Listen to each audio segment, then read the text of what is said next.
টিনের ঘরের কোণা দিয়া দেখবেন চড়ুই পাখি ডাকে। সব পাখির গায়ের ভিতরে ডানা হলো দুইটা। মা আমেনা বলেন, আমি বড় পেরেশানিতে পড়ে গেছি, কিন্তু আমি দেখলাম আমার ঘরে একটা পাখি ঢুকছে। পাখির রংটা হলো সবুজ, কিন্তু পাখির ডানা হলো একটা। মা আমেনা বলেন, আমার আর বোঝার বাকি নাই। এতদিন আমি পদ্ধতির সংজ্ঞা শুনলাম, এটাও একটা পদ্ধতির অংশ।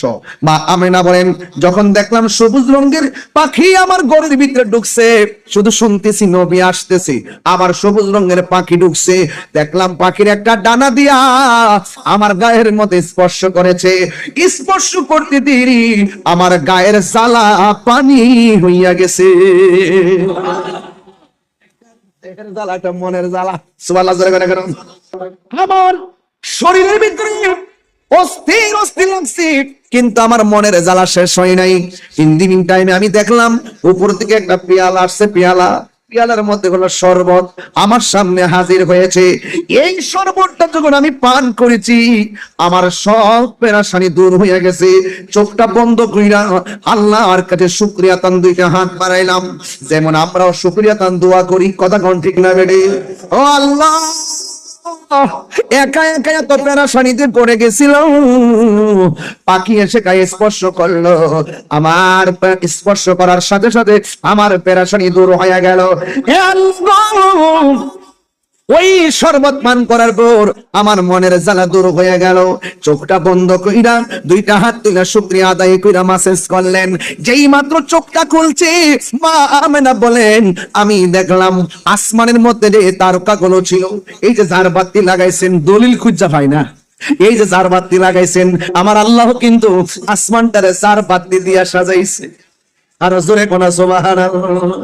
আসমানটারে ঝাড়বাতি দিয়া সাজাইছে, তারকা দিয়া। মা আমেনা বলেন, আমি যখন সবুজ পাখি দেখেছি, চোখটা যখন খুলেছি, খুললা উপরে যখন তাকাইলাম, আল্লাহ বলে, তখন আমার চোখটা বন্ধ ছিল। আমি যখন চোখ দুইটা খুলছি, খুললা তাকাইয়া দেখি আসমানের তারকাগুলো খুলে খুলে এসে যেন আমি আমেনার ঘরের চতুর্পাশে ঝাড়বাতি লাগে গেছে। তিনবার গলা ইয়া রাসূলুল্লাহ, ইয়া রাসূলুল্লাহ,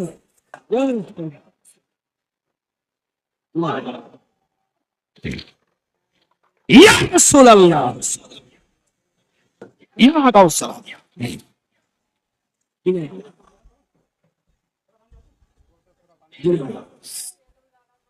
গভীর মনোযোগ, অনেক ভিতরে ঢুকে গেছি। এখন শুধুমাত্র মিলাদের ঘটনা চলছে, শুনে যান। এবার মা আমেনা বলেন, আমি যখন দেখছি তারকাগুলো খুলে খুলে আমার ঘরের চতুর্পাশে লেগে গেছে, ও বন্ধুরে, আমি যখন একটু সামনে তাকাইলাম, দেখলাম একটা নূরের পর্দা। যখন বামে তাকাইলাম, দেখলাম একটা নূরের পর্দা। যখন ডাইনে তাকাইছি, দেখছি একটা নূরের পর্দা। যখন আমি পিছনে তাকাইলাম, দেখলাম একটা নূরের পর্দা। আর উপরে দেখলাম তারকাগুলো খুলে খুলে আমার ঘরের চতুর্পাশে হাজির হয়ে গেছে। ও আমি হঠাৎ করে সামনের পর্দার উপরে একটা মহিলার কণ্ঠ শুনলাম। জিজ্ঞেস করলাম, তুমি কেডা গো? ঘরের দরজা লাগানো, জানালা লাগানো, কোন দিকটা ঢুকলা? মা আমেনা কয়, আমার বোঝার বাকি নাই, ঝড় তুফান ছাড়া তোর পর্দা যেভাবে আমার উপর খুলে যায়, এটাও কুদরতি শুরু হয়ে গেছে। মা আমেনা বলে, আমি জিজ্ঞেস করছি, কে তুমি? ওই মহিলাটা ডাক দিয়ে কয়, আমার শিরোনাম, আমি হইলাম আদম নবীর স্ত্রী, আমার নাম হইল মা হাওয়া। পুরান হাদিস খুলে দেখো, আদম তো সামান্য নয়। কুরআন হাদিস খুলে দেখো, আদম তো সামান্য নয়। যাইয়া দেখো পাক কুরআনে সূরাতুল বাকারাতে বলিয়াছে পাকো যাতে, বলিয়াছে পাকো যাতে আদম হাওয়া হইতে জুদা নয়। সুবহানাল্লাহ কইরা রে, সময় নাইলে কোরআন শরীফ খুলে এলে কইলাম কোন আয়াতটা। কুরআন হাদিস খুলে দেখো, আদম তো সামান্য নয়।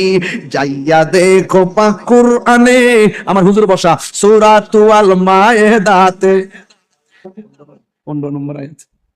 যাইয়া দেখো পাক কুরআনে সূরাতুল মায়েদাতে 15 নম্বর আয়াত বলি আছে, 15 নম্বর আয়াত বলি আছে পাক যাতে, বলি আছে পাক যাতে রাসূল খোদা হইতে জুদা নয়।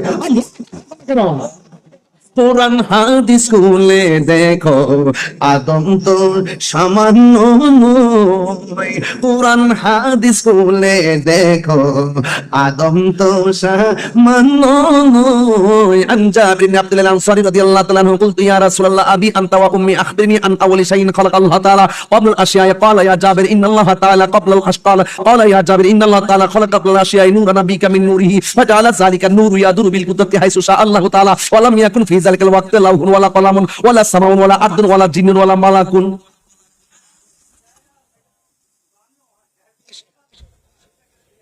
মা আমিনা বলেন আমি পিছন দিকে তাকিয়ে বললাম আবার তুমি কে?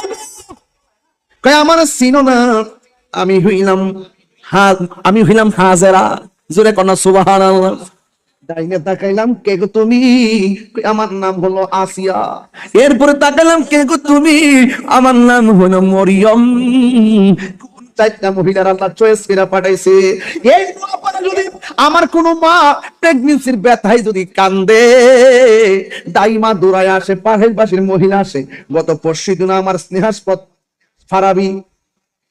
ফারাবির পরিবার প্রেগন্যান্সি ছিল, আমারে বলছে হুজুর আমার সন্তান সম্ভাবনা, আমার পরিবারের সন্তান সম্ভাবনা এখন দাইমার কাছে আছে, একটু দোয়া করেন যেন আল্লাহ সহি সালামতে সন্তানটা দেয়। দাইমা নিয়ে পড়ছে। আমি একটু গেলাম বাহিরে, হঠাৎ করে তার ফেসবুকে দেখলাম আল্লাহ একটা কন্যা সন্তান দান করছে। আল্লাহর আমানত আল্লাহ আবার লয়া গেছে। আমি তারে সান্ত্বনা দিলাম, আজকে তারা সান্ত্বনা দিলাম। দেখেন 10 মাস 2 দিন মা পেটটার ভিতরে রাখছে, আবার ভূমিষ্ঠ হওয়ার পর বাচ্চাটা দুনিয়া থেকে বিদায় হইয়া গেছে। কত কষ্ট করছে মা দুঃখিনী 10 মাস 10 দিন। আল্লাহ যেন এই বাচ্চারে উসিলাই আমরারে জান্নাতবাসী করে, আর তার বাচ্চার মাটাকে যেন ধৈর্য ধারণ করার তৌফিক দান করে। ছোট বাচ্চা যার মারা যায় হাসরের ময়দানে ওই বাচ্চা মাকে নিয়ে জান্নাতে যাওয়ার সুযোগ পাই। কথা কোন ঠিক কিনা? এক বন্ধু মুআপারে যদি কোনো মহিলার করে বাচ্চা হওয়ার সম্ভাবনা থাকে, আপনারা বুঝবেন না যে এই মা দুঃখিনী পেটের মধ্যে বাচ্চা নেই, তাকে জিজ্ঞাসা করবেন কেমন লাগে। মা বলবে ও পুত্রে রাতের বেলা ঘুমাইছি, এমনি চোখে লাগে না ঘুম, হঠাৎ করে আমি ঘুমাইয়ে গেলাম, কিন্তু ঘুমের ঘরে সন্তান যখন আমার পেটের মধ্যে লাথি মারে আমার ঘুমটা ভাঙ্গা যায়। সারাটা রাত চোখের পানি ফালাইয়া ফালাইয়া আমি রাত্র কাটাই। আবার যখন আমার ক্ষুধা লইয়া খাইতাম বসি, হঠাৎ করে সন্তান পেটে লাথি মারে, আমার খাবার রাইখা এমনিতে বসে থাকি।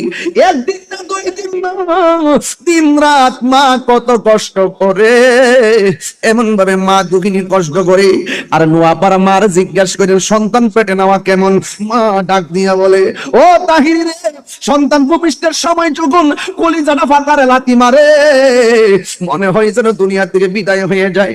এমন জানলে কোনদিন সন্তান পেটে নিতাম না। মা হুশ হইয়া পইয়া যায়। আবার যখন হুশ আসে মা ডাক দিয়া কয়, হাজার ব্যথা লইয়া ডাক দিয়া কয় ও বন্ধু আমার জাদুমণি কই? সন্তানটারে মার কোলের মধ্যে তুইলা দেয়। দেখবেন সিজার করার পরে পেট কাটটা বাচ্চারা বাইরে কইরা নাভিটাও কাটে না, রক্ত মাখা শরীর নিয়া বাচ্চাটারে মার বুকের মধ্যে দিয়া দেয়। খেয়াল করেন। আবার বরের মহিলারা জিজ্ঞাসা করেন, দেখবেন বাচ্চা হওয়ার পরে রক্ত মাখা শরীর নিয়ে মার বুকের মধ্যে দিয়া দেয়। বিজ্ঞান বলতেছে একটা মানুষের যতটুকু ব্যথা হইলে মানুষ মারা যায়, এর চাইতে কয়েক গুণ বেশি তখন মায়ের ব্যথা হয়। আল্লাহ বাঁচায় রাখে দেখে না মহিলারা বাচ্চা থাকে স্পর্শ যখন মার বুকের মধ্যে লাগে, চোখের পানি ফালাইয়া সন্তানের দিকে হাঁ কইরা তাকাইয়া মা দুঃখিনী প্রসব বেদনা ভুলে যায়। আর বাহিরে বাপটা পাগলের মতো ঘুরে। আজকে তো আমার বাজান, আমার উস্তাদ আল্লামা আবুল কাসেম মোহাম্মদ ফজলুল হুজুরের ক্লাসমেট হলো আমার এই বাজানে। ওই ওনার 3টা সন্তান আমার সামনে না কই হুজুর একটু দোয়া করেন। 3টা পোলা হাফেজ জামিয়াতেও পড়তেছে। একটা কথা মনে রাখবেন, বাপ মার সন্তান দিয়ে যে স্বপ্নটা দেখে, বাপ মার সন্তানের জন্য যে কষ্টটা করে, এই কষ্টটার ভিতরে কোনো স্বার্থ নেই। বাপ মার সন্তানের জন্য যে স্বপ্নটা দেখে, আল্লাহর কসম করে বলি এই স্বপ্ন দেখার মধ্যে কোনো স্বার্থ নাই। বাপ মা সন্তানের জন্য যে কষ্টটা করে, আমি এদিকে দেখতে চাইছিলাম না রে ভাই।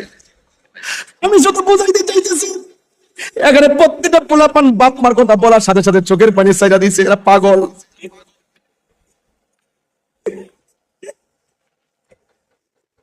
এই পৃথিবীর মধ্যে শুধুমাত্র মা বাপ সন্তানের জন্য নিঃস্বার্থে দোয়া করে।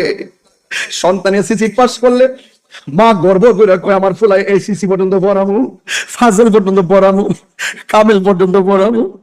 সন্তানের জন্য মা বাপের মাথার গান পায়ে ফালাই কত কষ্ট করে পড়াশোনা করে যুবক রে। ও আনোয়ারের বন্ধু, ও আনোয়ারের বন্ধু, আমি নবীর ওয়াজ করতেছি, অথচ আমার নবী কয় মা বাপের তোমার জান্নাত, মা বাপ তোমার জাহান্নাম। মা বাপ সন্তুষ্টি থাকলে আমার আল্লাহ রাজি। বাবাকে সন্তুষ্ট করো। পাড়ার বাবা পায়ের মধ্যে হাত দিয়ে বইলা দিয়ে যায়, আমার নবী দুনিয়াতে আইসা অনেক বলা কথা কয়ে গেছে, এই জন্য আমি গুনাহগার আমার বাবারে হারাইছি। আমি জানি বাবা হারা ব্যথা কত কঠিন, আমি জানি বাবা হারা ব্যথা বড় কঠিন। ও বাবারে, সন্তান গুলার জন্য কাজের মতো কাজই হয়, আমি দোয়া কইরা দিয়ে যাই। এই জন্য আমি প্রায় মাহফিলে বলি, বাবা গো বাবা, বাবা গো বাবা, তুমি কেমন আছো ছোট মাটির ঘরে, তোমার কথারি দই মাঝে পড়ছে বারে বারে। বাবা তুমি কেমন আছো ছোট মাটির ঘরে, তোমার কথারি দই মাঝে পড়ছে বারে বারে। বাবা গো বাবা, বাবা গো বাবা। যার বাপ নাই তার বাড়িতে কারেছে আব্বা বলে ডাক দিল। কত আদর কত স্নেহ তোমার কাছে পেলাম, সব কিছু হারিয়ে আজকে নিঃস্ব হয়ে গেলাম। কত আদর কত স্নেহ তোমার কাছে পেলাম, সব কিছু হারিয়ে আজকে নিঃস্ব হয়ে গেলাম। ভালোবাসি তোমায় বাবা, বুকটা যে যাইছি, ভালোবাসি তোমার বুকটা যে যাইছি রে, তোমার গোতারি দয় যে পড়ছে বারে বারে। বাবা গো বাবা, বাবা গো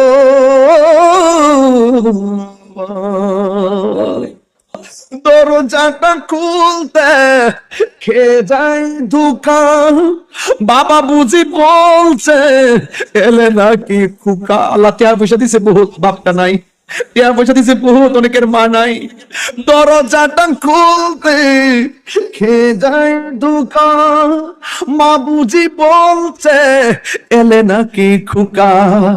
বুকের ভেতরটা নড়ে চড়ে উঠে, চোখ বেয়ে জল নেমে আসে, শুধু বাবা নেই, শুধু মানে, শুধু মানে, শুধু মানে। কচি কাছে ছেলেগুলো আইসা পড়ছে, ছোট ছোট পোলাপান গুলো আইসা গেছে। এই সন্তান নিয়ে বাপ মা কত স্বপ্ন দেখে, এই সন্তান নিয়ে বাপ মা কত স্বপ্ন দেখে। আল্লাহ পৃথিবীর সকল সন্তান গুলোকে মা বাপের আশেক বানিয়ে দেন। তুমি আমার আগে যেও না গো মরে, আমি কেমন করে দেব মাটি।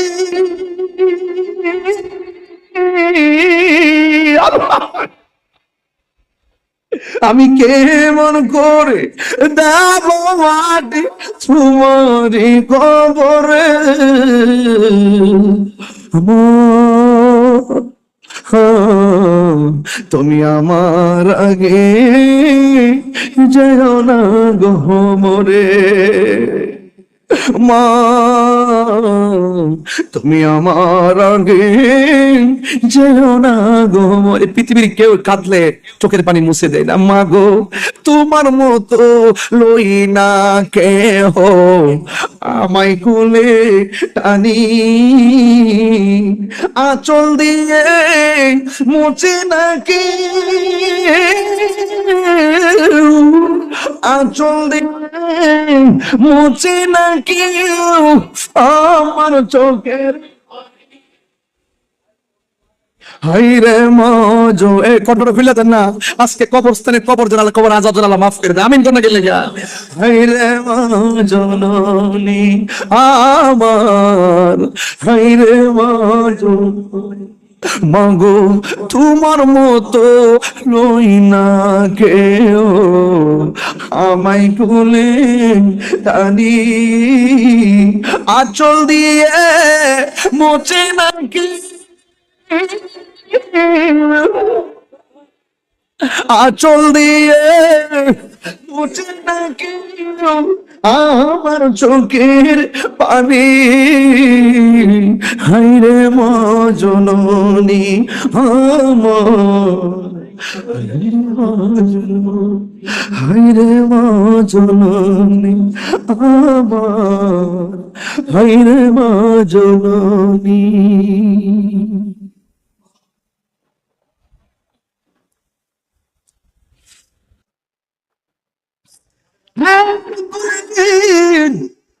ওয়াজের মাঝখানে বলে দিয়ে যাই, আল্লাহ যাদের মা বাপ কবরে চলে গেছে একটু মোহব্বতে আল্লাহরে ডাক দিয়া কন্যা আল্লাহ, মায়ার সুরে কন্যা আল্লাহ।